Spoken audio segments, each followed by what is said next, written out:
and welcome to the very first edition of The Right Has Left for 2026. I am your host for this podcast, Roy Garden, and I'm so glad to have you along. And what we're going to be doing on this special New Year's podcast is we're going to be taking a look back at 2025 and some of the things that Trump said or didn't say, and kind of figure out what is actually true and not true. We're going to have a bit of fun with that. But before we do that, we actually kind of need to get into some of the headlines that have been going on this past week, I guess. Do we want to say that? Yeah, I guess we could say week. And what that is number one, of course, is the drone strike on Venezuela that Trump let slip out. Now, that drone strike was on a dock that was supposedly had where, drugs are supposed to be being smuggled on, or oil that's going out to places it's not supposed to go, according to the president. And so they issued a drone strike, which means they're now targeting things on the soil of Venezuela. We assume this was a CIA operation, although Trump wouldn't really come out and say what it was or wasn't. So what has happened, though, is now Maduro, who is the wonderful leader of Venezuela, he has taken upon himself to start detaining American citizens that are in his country. And so far, he has detained 5 U.S. citizens. And he said there will be more to come in retaliation of that drone strike. So, is Trump doing the right thing? We don't know. But we are going to be following this story, obviously, as we always do, to see what, is going to be becoming of it.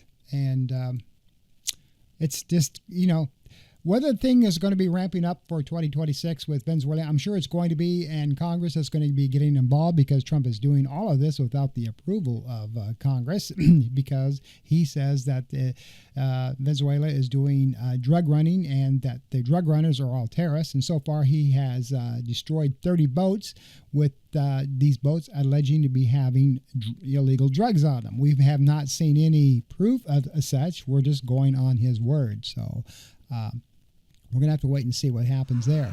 The other great news that's going on, of course, is this gentleman, the new mayor of New York. He just got sworn in to a very large crowd that has gathered for his inauguration, one of the largest ever.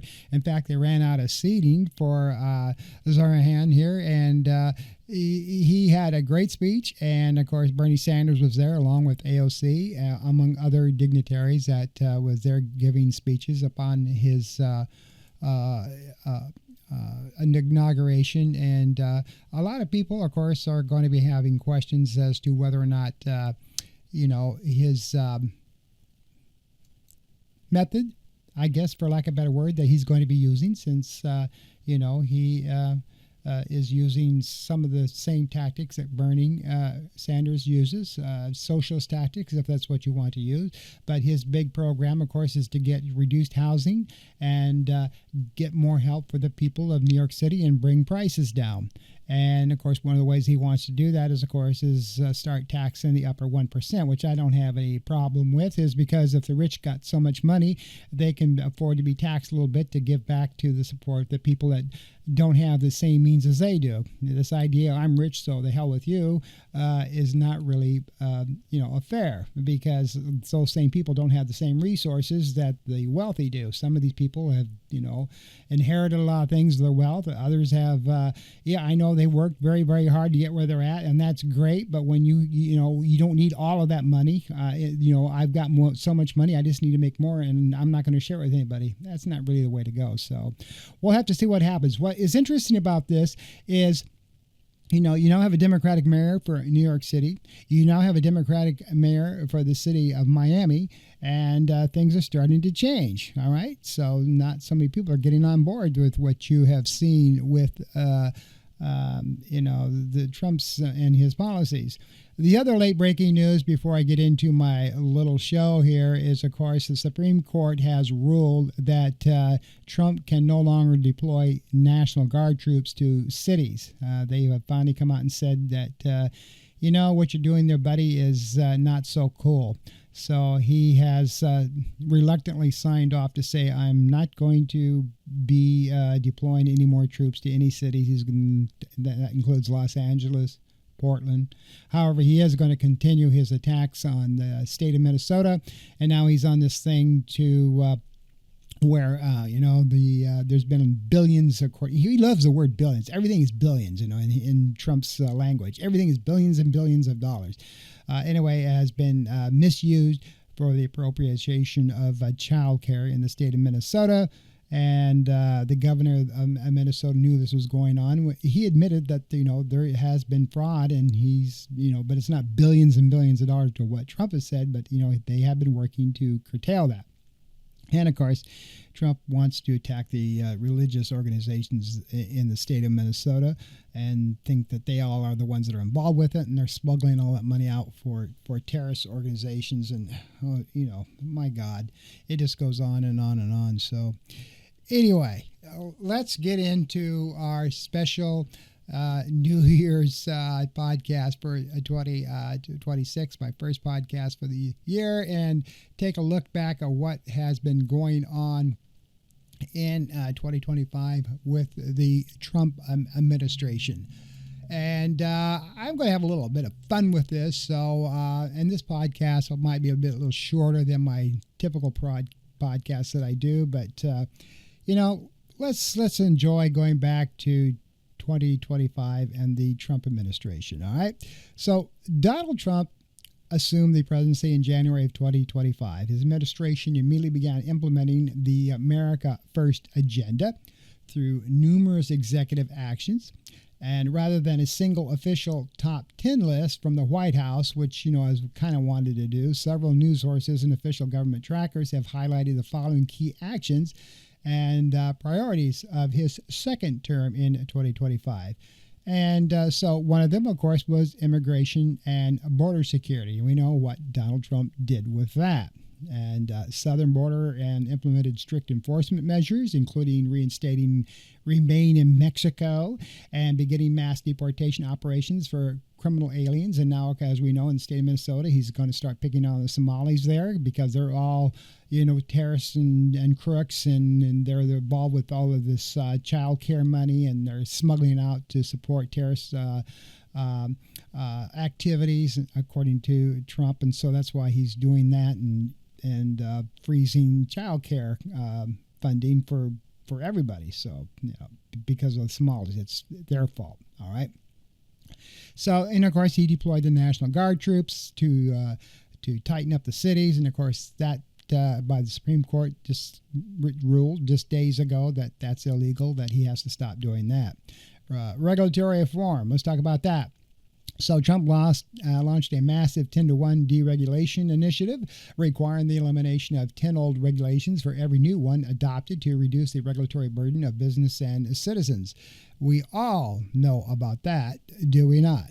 Energy dominance. Now, he issued executive orders to unleash American energy, which included withdrawing areas of the outer continental shelf from offshore wind leasing and focusing on clean coal and domestic mineral production. He wants to open up drilling off the shores of North Carolina now and off the coast of California, and we'll have to see how that goes. He's ending DEI and restoring meritocracy. He signed executive orders on his first day in office. Of course, his first day in office, he said he was going to end the conflict with Ukraine and Russia. That didn't work out too good, did it? But he did sign executive orders to cut funding for and dismantle diversity, equity, and inclusion, which we all know is called DEI offices in the federal government, emphasizing merit and equal opportunity instead. Let me repeat that, all right? Emphasizing merit and equal opportunity instead. Now, to me, in my book, equal opportunity with diversity, equity, inclusion is kind of the same thing.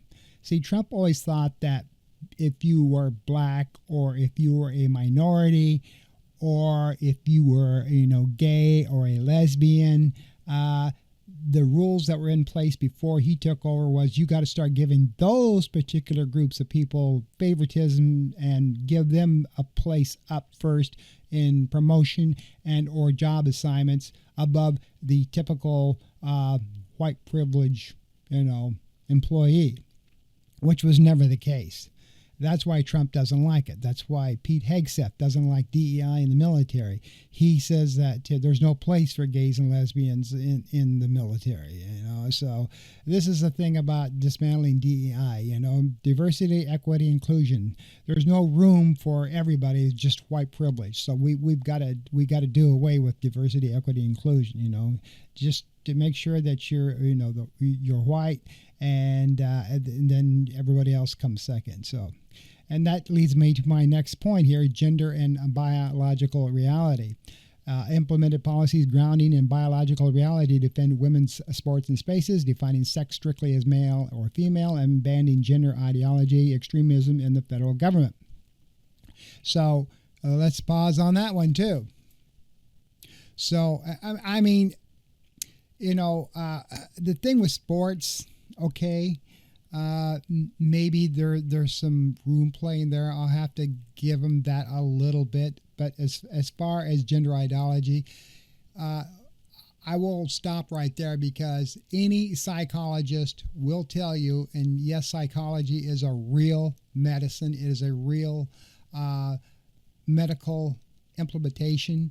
And any psychologist will tell you that, people who as they get into their teens and go through puberty, saying, I may be a boy, but I feel like I'm a woman, or I'm a woman, I feel like I need to be a male. That is real, true happenings. My wife is a psychologist. She has master's hours in psychology, okay? She understands this. I've taken a lot of psychology courses in college and for my bachelor's degree. It is a real true thing, and anybody tells you it isn't is full of shit, okay? So, same with people who have, guys are like guys and women who like women. It is a true emotional feeling and a true physical feeling. And same with gender ideology. It's the idea that, the white evangelical like says, God created Adam and Eve, not Adam and Steve. That's BS. You can say all you want. It's BS, okay? People do have those feelings. So, Trump trying to force the federal government on people's individual rights to be what they want to be is it's illegal. It really, really is. So moving on with trade and tariffs, utilize tariffs extensively, including a universal reciprocal tariff on all imports, which the administration credits with resolving global trade disputes and generating significant revenue. Healthcare and drug prices. All right, I'll give Trump one off on that. He is working to, and getting drug prices down. However, as always with Trump, there's always a catch. Starting in this month, these drug prices are coming down, and the agreement they have with the drug people to lower their prices to where most favored nation pricing. Trump's creating a website called Trump RX, and these people have to put their drugs and their products on Trump RX. This is his answer to healthcare. You buy them from me and my family with my website. We'll give you great prices. You don't believe me? Look it up. You think I'm full of BS? Look out for Trump RX coming soon to a website near you. So he struck agreements with pharmaceutical companies to lower prescription drug costs for Americans, aligning prices with the lowest paid by other developed nations. With the agreement, the drug companies, as I said, use Trump RX, which is going to be deployed here very, very soon. Public education reform, signing executive order to begin the process of dismantling the Department of Education, which has already happened, shifting functions to other federal agencies, and returning control of K through 12 education to states and local leaders. Why is he doing that? Here's another thing. Again, it's money, folks. It is money. See, now you've got all of these red states that want to put, private education, charter schools, for lack of a better word, into public education and make funding for charter schools available there too, because charter schools is a for-profit organization. All right. So, and you've got a lot of Trump's old cronies. In fact, as his first administration, you remember, Betsy DuVal, she runs charter schools, private schools. And so this is why this was done, folks, is so, charter schools can now be integrated into public schools, because public schools, what good are they?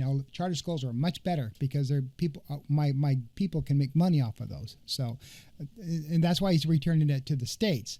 Now, some of the blue states, of course, are ignoring that, but I know a lot of these red states who believe in for-profit education, private sector, charter schools, in other words. Now everybody, they can get money for that, is so if parents want to put their kids into charter schools.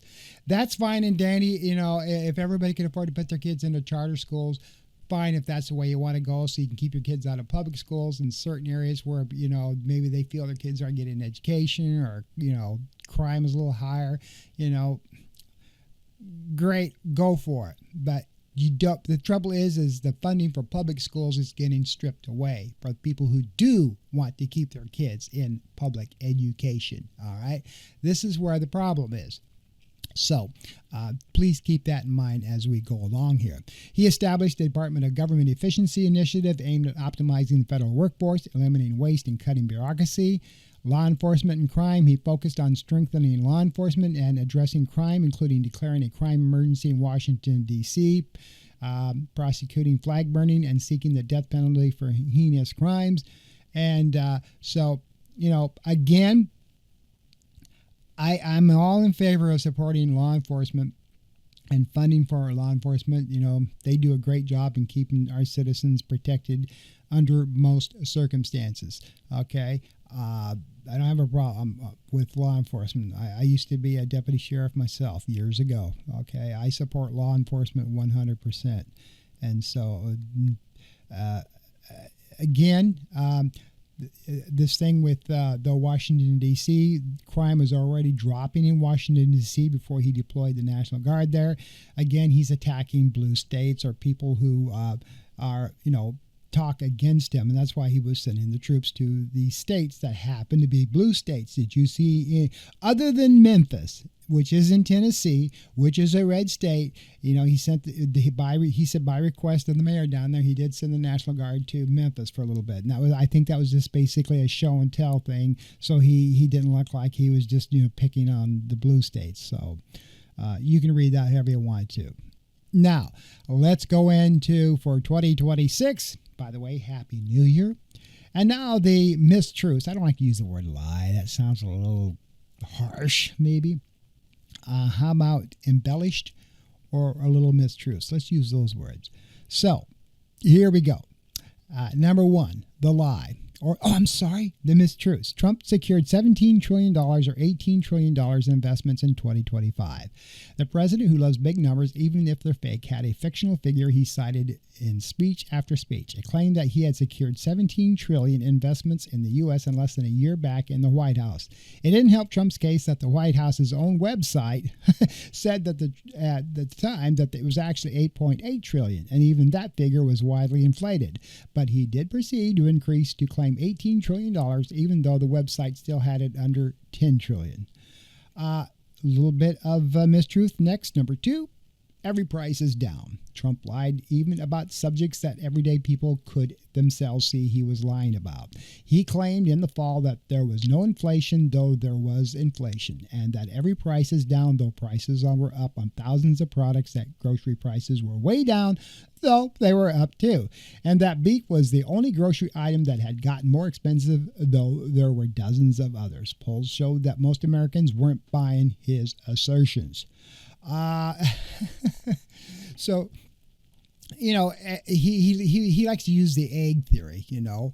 Wholesale prices of eggs did go down, and as you know, eggs was up for a while because of the bird infantation, the bird flu, the bug. Chickens were getting sick. I can't talk. It's first of the year. Forgive me.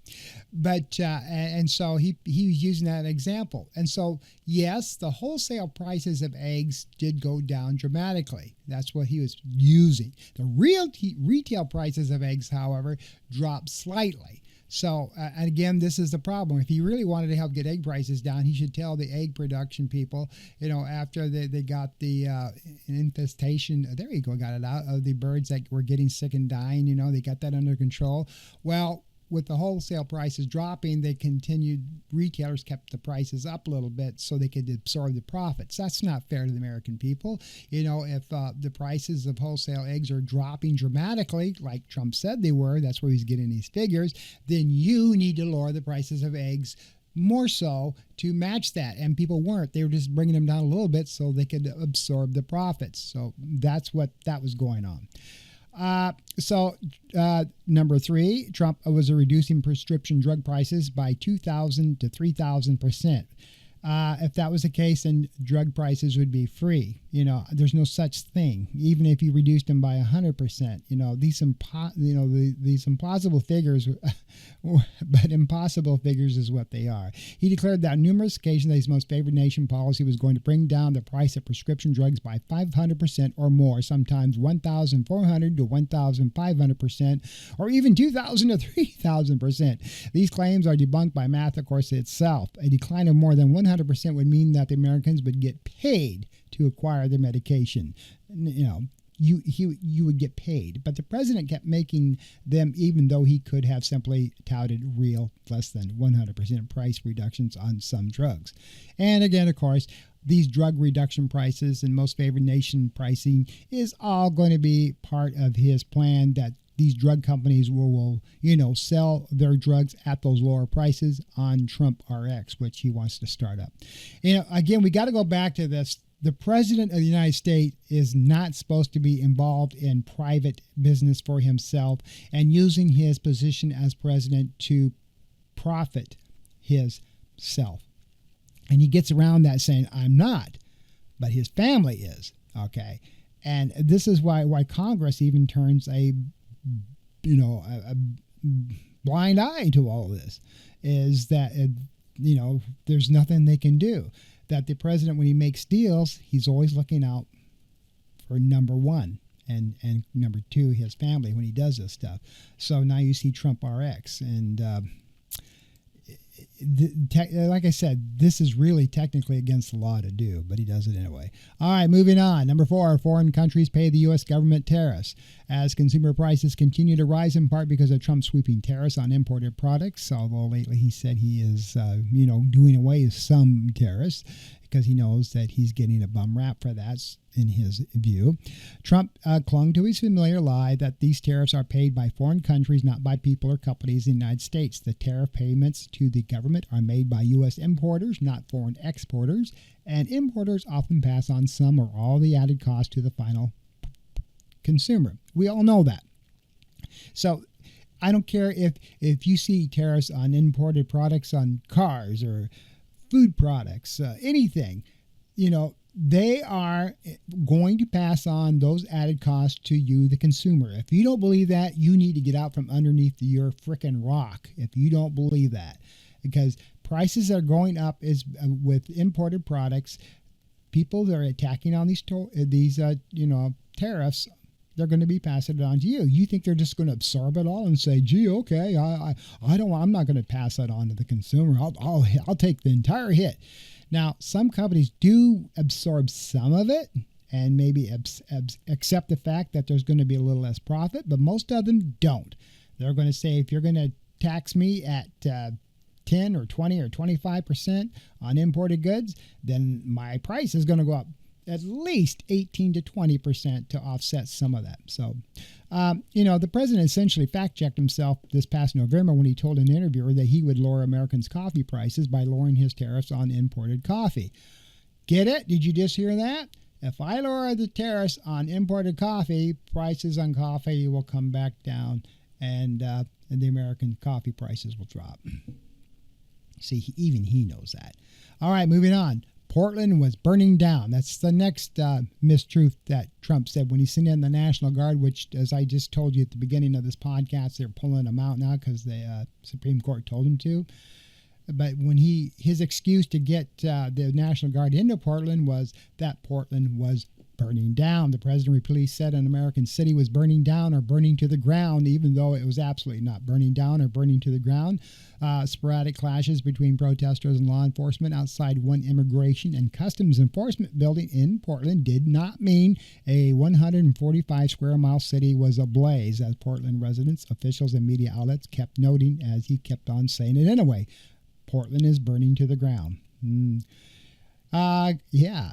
Next one, Washington, D.C. had no murders for 6 months. The president continued his long-established pattern of choosing dramatic untruths over facts that would have been useful to him if he had just stated them accurately, instead of correctly noting that crime in Washington, D.C. declined after his federal takeover of law enforcement there in this past August. He falsely claimed that 3 times in a November speech that the capital hadn't had a single murder in 6 months. Washington actually had more than 50 homicides over the 6-month period prior.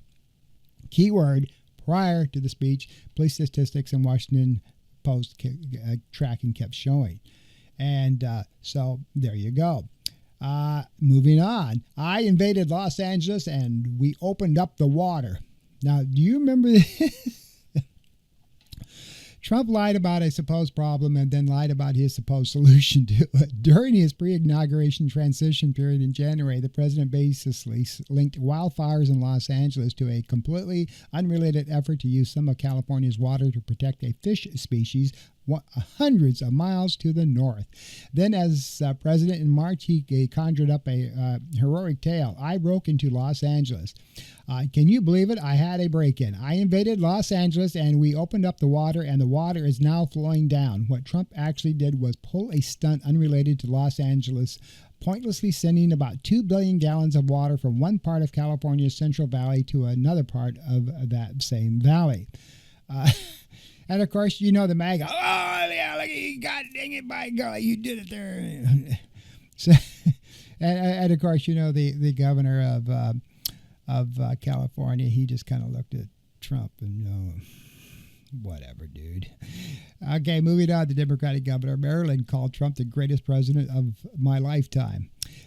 It was a trivial lie, but it was notable for its brazenness. After Democratic Maryland Governor Wes Moore pushed back against Trump's assertions about public safety in Baltimore, Trump claimed that when he previously met Moore in private at the Army-Navy football game, Moore told him, "Sir, you're the greatest president of my lifetime, and sir, you're doing such a fantastic job." Trump loves the attaboy all the time. You know, if it's I don't know why psychologically this president, but he has to have positive feedback. He has to look great in the people's eye. He has to have consistent praise 24/7.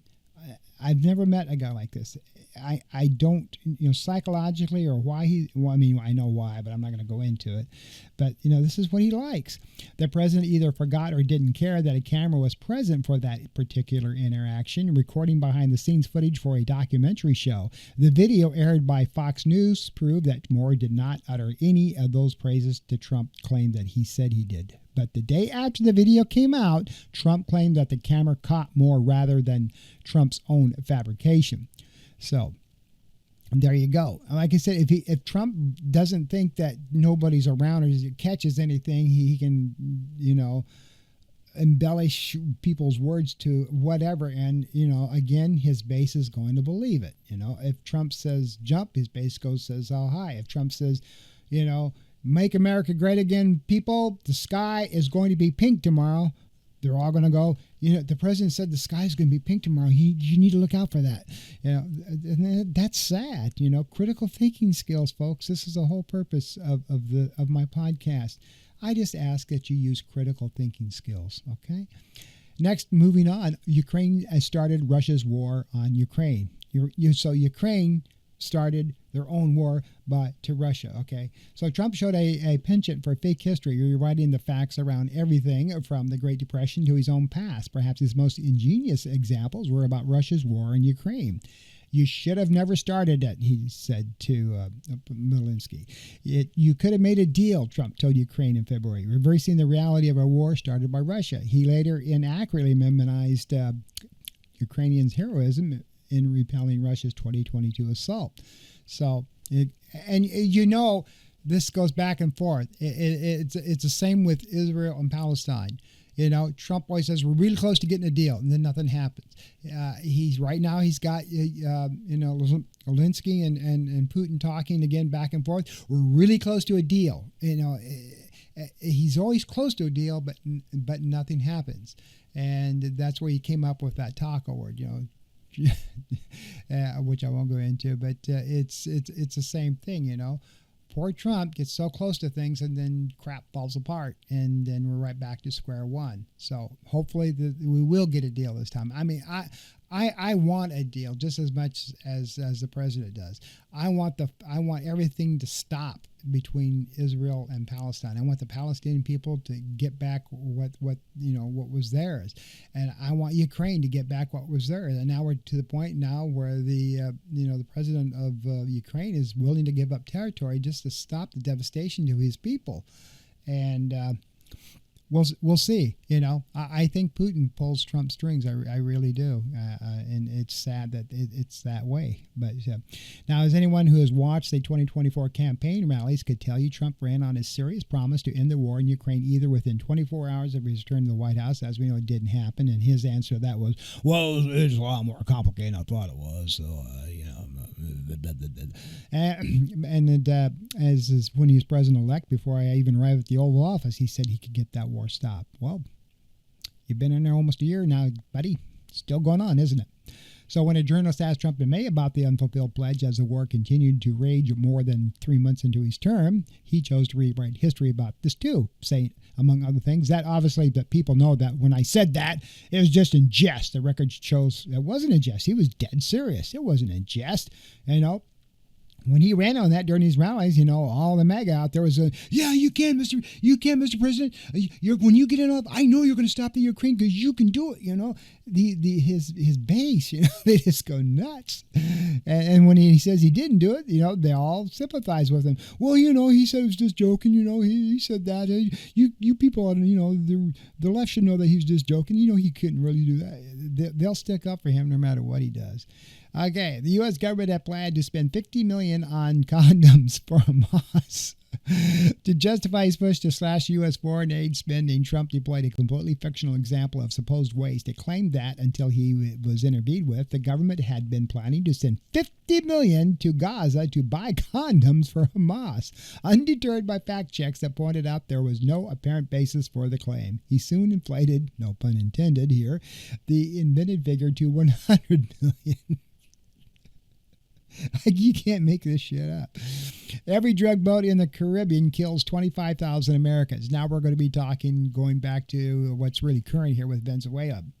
Yeah, Trump said that when, blowing up these 30, it's up to 30 now, ladies and gentlemen, drug boats. That every one of those drug boats has drugs on it. It kills 25,000 Americans. We have not yet seen one iota of evidence on any of those boats. Even those who were trying to be rescued, they killed them. We had an investigation on that. The Democrats said that it was wrong, and the Republican goes, well, after watching that video, I guess, the Trump hind end kissers. But, where are you getting these facts? How do you know that every boat that they blow up kills 25,000 America? Show us the facts. Show us the drugs are on those boats that you're blowing up. They haven't done either, have they? And, I'm one of those people like critical thinking skills. I'll believe every word you said. I'll believe every word you say if you'll show me the facts. And we have not seen the facts yet. So another entirely imaginary number in defense of another controversial policy, as Trump's military strikes on alleged drug boats in the Caribbean face domestic and international criticism because he's doing this in international waters, which technically is illegal. But he's using the terrorist clause to get around that. So he tried to convince people that every one of those boats kills 25,000 Americans. That figure makes no sense. Like I said, I don't know where he pulled that out of. Experts noted, even if the boats were actually carrying deadly fentanyl, as Trump claimed, on a route known for fentanyl trafficking, and if they were carrying drugs intended for the United States, many experts are again skeptical about that, or if they're actually coming to the United States, the total number of U.S. overdose deaths from all drugs in 2024 was about 82,000, according to provisional federal data. The own federal government's data said all deaths from drug overdoses in 2024 was 82,000. So, 82,000 versus 25,000 Americans on every boat. So, those figures don't quite jive, do they? So, and again, Trump didn't say he had no problem releasing full footage of that September boat strike, but then he started, stonewalling. Trump has been willing for years to brazenly deny having said something that he had said on camera. He did it again in December. On December 3rd, the president told an ABC News reporter that he would certainly have no problem whatsoever of additional Pentagon footage of a follow-up strike on the military conducted in early September, which this is the footage that killed those two survivors that were clinging to that boat, and we mowed them down. So it's an initial strike on a suspected drug smuggling boat in the Caribbean. On December 8th, he falsely told another ABC News reporter that I didn't say that, then referred to ABC's as fake news, and personally started, disparaging, ridiculing the reporter who had accurately summarized his quote from 5 days ago. So, how dare you cross or say anything negative to the president? How dare you call me on the carpet on anything I say? So in turn, he starts acting like a 12-year-old and starts berating people. You're no good. You're a liar. Your whole news organization's fake. You have no business being a journalist, even though that's a journalist's job to ask questions. That's what journalism is. It's your First Amendment right to talk about things that you say or don't say. You are a public figure. Any public figure, whether you're a movie star or the President of the United States, as a public figure, you are subject to scrutiny. Okay, you got to take the medicine. You got to swallow it. He doesn't like to do that. Okay, I've never seen a man that berates people as much as he does if he doesn't get his way. He's like a child, sometimes in a sandbox. He likes this when those with the most toys wins syndrome. And, that's all part of narcissism, though. So, again, they have showed those footage, but so here's where we go with this, okay? Even going back to World War II, there are rules of engagement. There are rules in war, the Geneva Convention and everything else entitled to this, all right? As far as those two survivors getting killed by our military. If you even go back to the war in Japan, the war in Germany, when we shot down boats or blew up boats in World War II, I just use that as an example. If there were people still clinging to the wreckage of the ships when it sank, before it sank, we in the military always pulled up the survivors. As much as we may hated Germany, as much as we hated Japan, if there were survivors in those seas, they always went into them if they could and rescued as many as they possibly could and pulled them on shore. And, of course, they became prisoners of war. We just didn't let them sit there and drown, nor did we sit there and open up the machine gun to start mowing it. Look at that, they're survivors, kill them, and started mowing them down. Now, Germany did that. We know that for a fact. Japan, they also did that. We know that for a fact. But we are supposed to be more humane people here in the United States. We are supposed to set an example to others. We are supposed to be, the people that have compassion. And to do what they did, this is what's making us all, questionable. Moving on with my list, numerous foreign leaders emptied prisons and mental institutions to send their most undesirable people into the United States. Trump has said that. This is why he's having this war on immigration. Every single illegal immigrant crossing those borders, they come from mental institutions. They're murderers. They're rapists. They're terrible people. Every single one of them needs to be returned back to the States, and we're going to ship them back. I don't care if they're U.S. citizens or not. So, again, if you got one rotten apple, they all must be rotten apples, in his opinion. All right, and we've already seen that by the immigration, by ICE arresting 3,000 people a day, and of all those 3,000 people a day that they're arresting, hardly any of them are what Trump is saying. Okay, they may have overstayed their visas, they may be here illegally, but they're hardworking people, and They have families, they have jobs. Some of them don't even have a traffic ticket. They're not rapists, murderers, nut jobs, and so on and so forth, as Trump says. But Trump has often managed to find a way to recite his most frequent migration tale.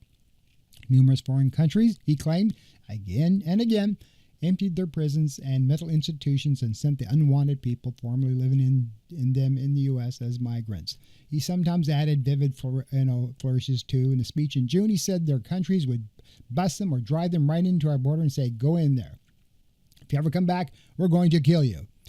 It did not seem to bother Trump that his own campaign and White House teams were never able to produce proof that even one foreign leader had done this, let alone foreign leaders all over the world as he has claimed. Again, this is a campaign thing that the mega base swallowed up and believed it because he said it. If Trump said it, it's got to be the gospel. If he said it, it's got to be true. All right? So, again, there hasn't been one witness that said they've seen buses pull up and people getting off the buses, looking like it's the same thing with this thing they're running on with these tattoos, okay? That some of these people that have tattoos, well, they're all gang tattoos in their opinion, and they're not, but he says they are. They're saying this because it's part of Project 2025, folks. That's why he's saying this. The thing is to get rid of everybody that has brown skin or is not white privileged. Get them out of here.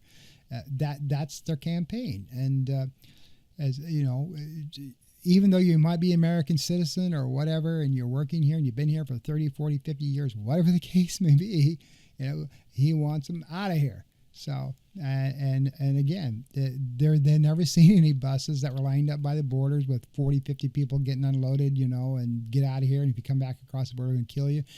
Do you think they're saying that in Canada? Do you think they're saying that in Mexico? There might be a country out there that possibly, maybe they said that. But again, we just want the proof. If you're going to say these things, simply show us the proof. Show us in writing. Show us the evidence.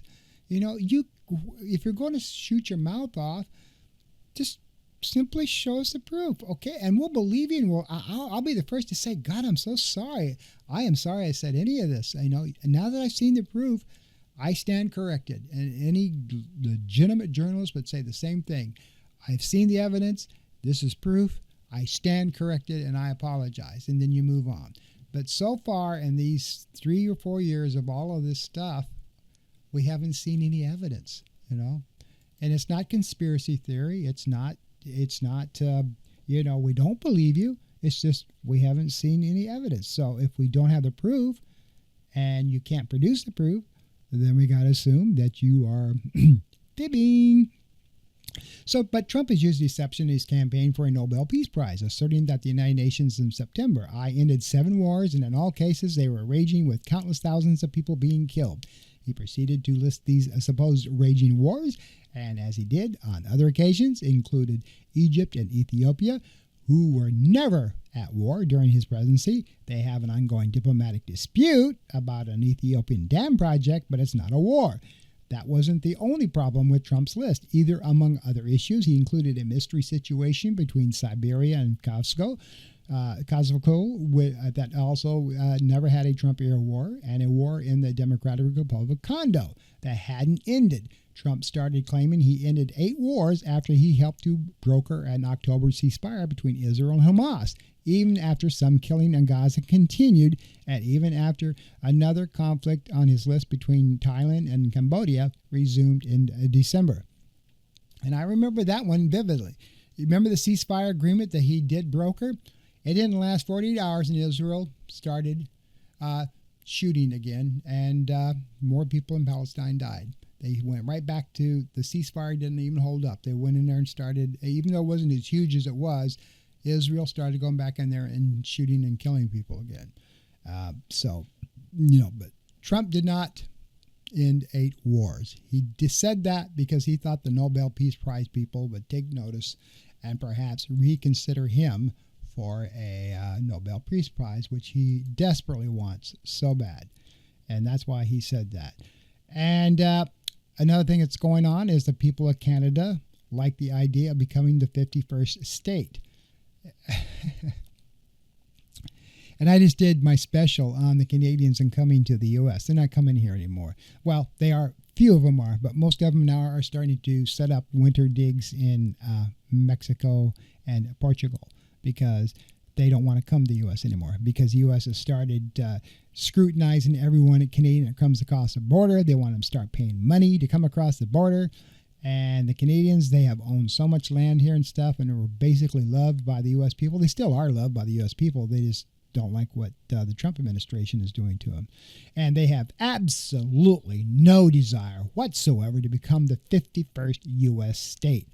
You know, where Trump is getting that, I have no idea. Trump's long list of early 2025 false claims about Canada, which he was proposing to annex, included a variety of inaccurate comments about trade and defense. One assertion stood out as especially wrong: the claim that the people of Canada like his idea of Canada becoming the 51st state. I don't know who the hell he was talking to. There isn't one Canadian that wants to belong to the United States. Now, polls found the idea was widely unpopular with the people of Canada, opposed by somewhere around 9 in 10 adults. Now, there may be some young people in Canada that would like to become, the 51st state. One unique thing about Canada is they are very westernized. They actually get a lot of U.S. television over there, just across the border, like in Windsor, Canada, across the river from Detroit, and things like that, and Quebec. So maybe there might be some few people there that maybe think the idea is great. It's just the idea of, Trump wanting to annex Greenland. There are some few people up there in that barren country that wants to belong to the United States. We don't know. The thing of it is Trump doesn't even recognize Puerto Rico, which is a U.S. possession, or the U.S. Virgin Islands. He can't even get the using the word president and stuff and like that. These are U.S. possessions, and Puerto Rico has been on the list for a long time, become our 51st state. But he despises the people of Puerto Rico because they're Spanish. You remember this thing where he's throwing paper towels at them because they wouldn't get any hurricane relief? Yeah. Now, Capitol rioters didn't assault anybody during the insurrection in January. Trump has tried for more than 4 years to rewrite the facts about the insurrection of January 6, 2021, in which a mob of Trump supporters stormed the U.S. Capitol. This year, after granting clemency to the perpetrators, Trump claimed that the people that went down there, they had no guns, though multiple rioters did, in fact, have guns. That rioter, Shelley Babbitt, was innocently standing there. They even say trying to sort or hold back the crowd when she was killed by a Capitol police officer. Though the video evidence clearly shows she was shot as she was trying to climb through a broken window to the Speaker's lobby outside the House of Representatives, and perhaps most irregularly, that rioters didn't assault, though video after video and trial after trial made very clear that many of them did. But, because they were out there supporting him, they're all wonderful, great patriots. So, that's Trump, And there are people, though, that do stay their ground and believe about the insurrection. And Liz Cheney is one of them. She lost her congressional seat because she stood for the Constitution and not the BS of the MAGA people. Now, another mistruth: critical media coverage of Trump is illegal. So this is where we're getting into state-controlled media. Trump so regularly claimed that news outlets' critical coverage of him is illegal, and that these accusations are not treated as news by most outlets. It is worth noting that Trump's claim, of course, is, again, not so much true. He wants state-controlled media. He does. He sees what North Korea does and what Russia does. He thinks, and he sees that, and he says, that's wonderful. Everything that's on television is positive and beautiful about me and my administration. Now, if I could just do that here in the U.S. like they do in North Korea and Russia, that would be so great. People don't need to know about anything that's wrong. They need to see everything in a positive light. This would make America great again. Really, that's what you're seeing there.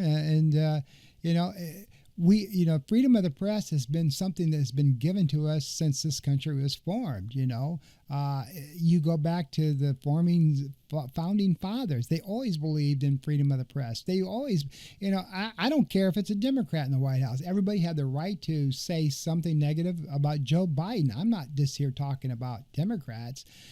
I don't care who's in the White House. Trump, Biden, Bush's, Clinton, go way back. It boils down, because I am a former journalist myself. I have worked in broadcast media for 30 plus years. The freedom of the press and the journalism right to ask questions is a God-given right, okay? And what Trump is saying here, that he wants a state-controlled media and that it's illegal to give critical coverage about him, is a bold, false lie. It is. The media has a right to say anything they want. Even though we're now seeing CBS News and ABC bow down a little bit to him, because they did, he had to have the FCC's approval, which he now controls, which, this has never happened before, but now he's got one of his cronies in there running the FCC. So, you saw CBS bow down because they needed the merger of Sundance to go through with Paramount. You've seen ABC News, bow down. Because of their mergers. And pretty soon, CNN is up for sale, and you're going to probably see some hind kissing there now, is because they need a merger deal done.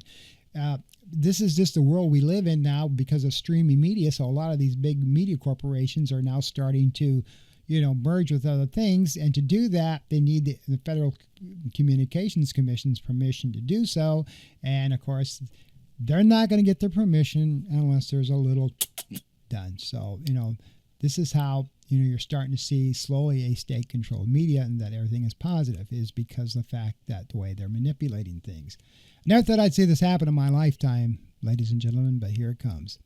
And, of course, going on, Trump didn't pressure the Justice Department to go after his opponents. CBS journalist Norah MacDonald reminded Trump in late October that 3 of his political opponents had recently been indicted.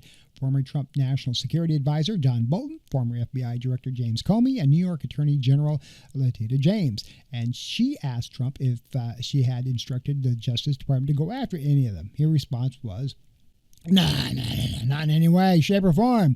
No, but that definitive claim was definitely debunked by a scroll through in his own Truth Social feed. Less than 2 months prior, Trump had made a social media post publicly pressuring, and I had this on my podcast, the head of the Justice Department, Attorney General Pam Bondi, to take legal action now against Comey and James, plus another Trump foe, Democratic Representative Adam Schiff.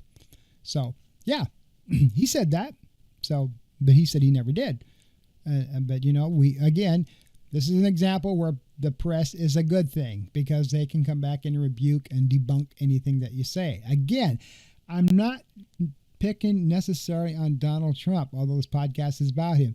In my future shows, if we have a Democratic president, I do the same thing, I mean, you got to hold these people accountable, because when you got a Republican-controlled House, a Republican-controlled Senate, and you got a Supreme Court that has given the lead way that they have given to this particular president, you got to do something, folks. And this is why the midterms, is looking more and more like the Democrats are going to get the House back, and there'll be some actual checks and balances finally. All right. Another one here, I've just lost count where I'm at. Obama, Biden, and Comey made up the Epstein files. So, did you hear that?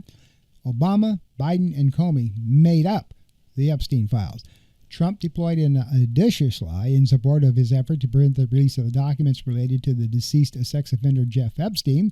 He said in July, these files were made up by Comey, they were made up by Obama, they were made up by the Biden administration. The Epstein files are real documents that were not made up by anyone. All right, that's the thing, and we already know that now. And, of course, the Justice Department's taking their time getting them out. They said there's now 1 million more documents they got to go through and do redactions on. Just to make sure that they're okay. And we're finding out that the redactions that they're doing is things that are in there as talks about Donald Trump. That's what they're redacting. If it's about Clinton or anybody else, those are going right through. So as a PolitiFact had noted, federal investigations into Epstein occurred during the George W. Bush administration. Did you hear that? It started with George W. Bush, ladies and gentlemen. And the first Trump administration, while Comey was in the private sector, Epstein died more than a year before Biden was even elected president, though accomplice Ghislaine Maxwell is serving a 20-year prison sentence. Now, Comey's daughter, Maureen Comey, was a prosecutor in the cases against Epstein and Maxwell, but that doesn't help Trump's claim. Another made-up story. The 2020 election was rigged and stolen. He is still saying this, folks. It was rigged and stolen. One of Trump's biggest mistruths, I gotta watch what I say, and 2025 was also one of the biggest mistruths of 2020. And 2021, 22, and 23, and 24. Months after his triumphant return to the White House, he continued to relentlessly push nonsense about the defeat in 2020, still saying it was rigged and it was stolen. And though it was, everybody's seen it's been a free and fair and that election, as this now has been caught, though it all in all is baseless and it's a lie. The U.S. is the only country in the world with mail-in voting. He says this too.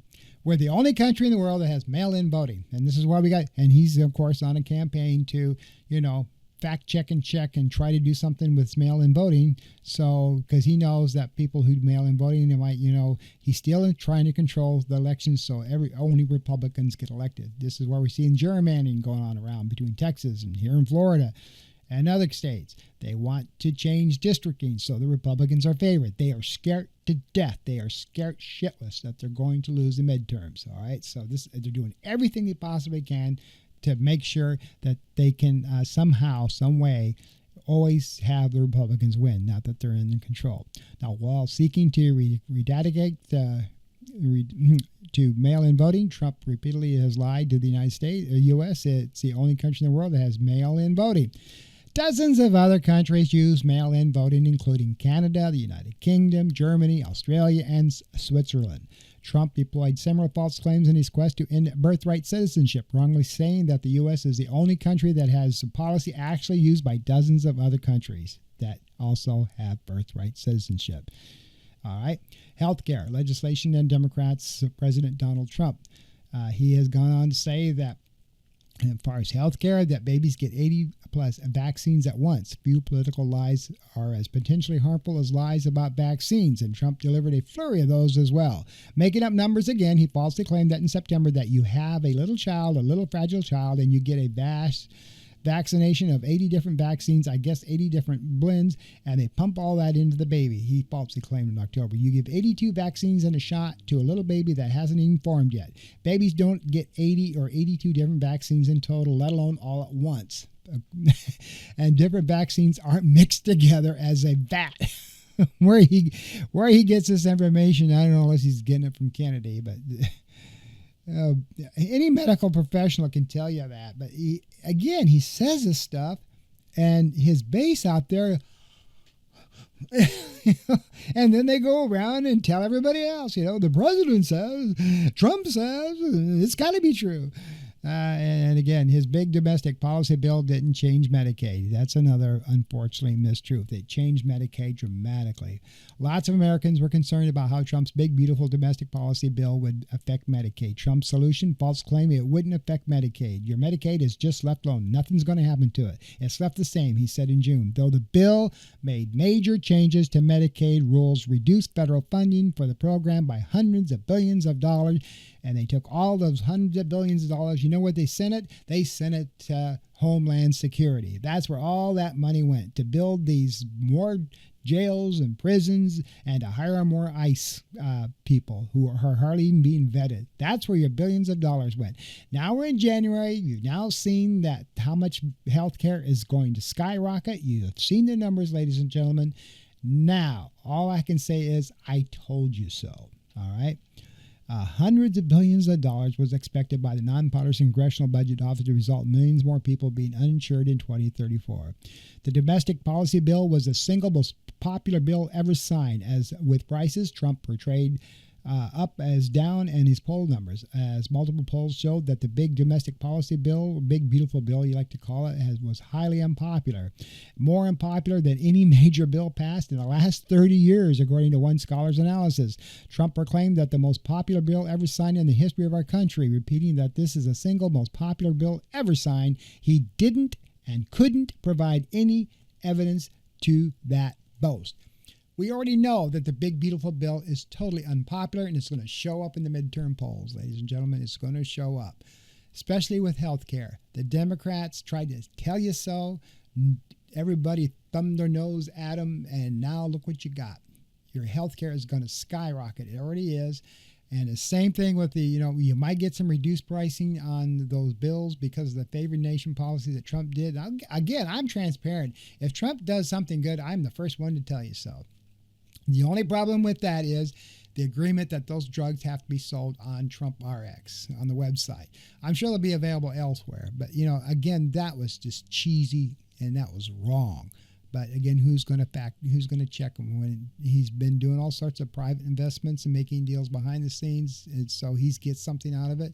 So he's set for life when he gets, well, he's already set for life. But when he gets out of office, he's going to have all these things, he's profiting, and you're not supposed to profit privately when you are the president and make deals and set up stuff like he has been doing. But so it goes.